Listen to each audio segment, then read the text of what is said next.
Recently, I had the hashtag #EatTogether2017 video shared with me.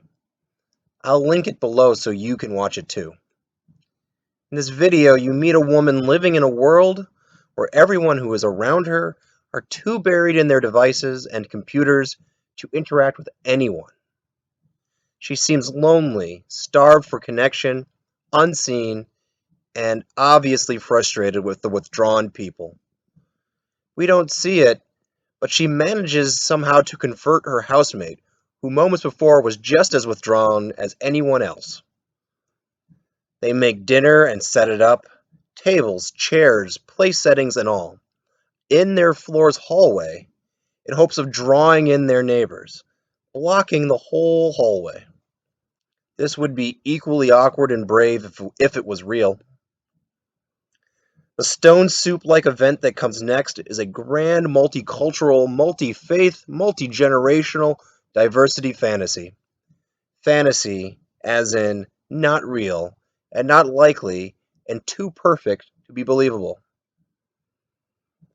What's funny to me is that this is the second piece of art I experienced in as many weeks that transformed the lonely, starved, unseen, and frustrated world into a fantasy of peace and diversity.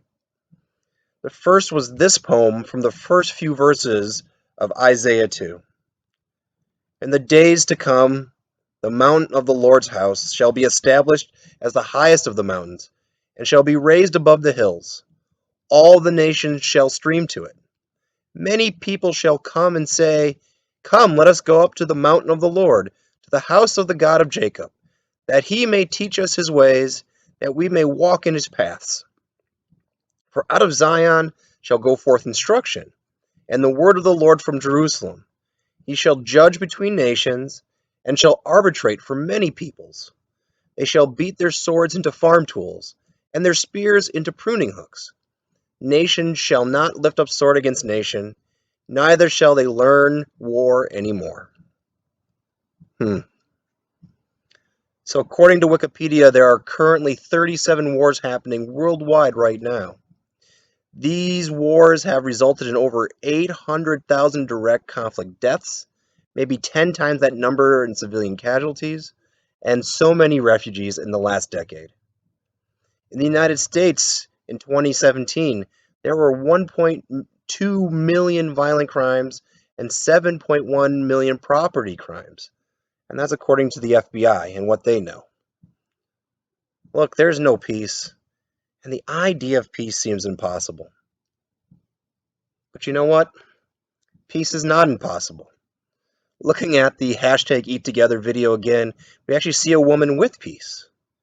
At the beginning, no one was bothering her or acting on her or impeding her, but her peace was the peace of being invisible. In a world filled with violence and abuse, we are also working towards another kind of peace, the peace of the graveyard. The dead are not bothered, acted on, or impeded, right?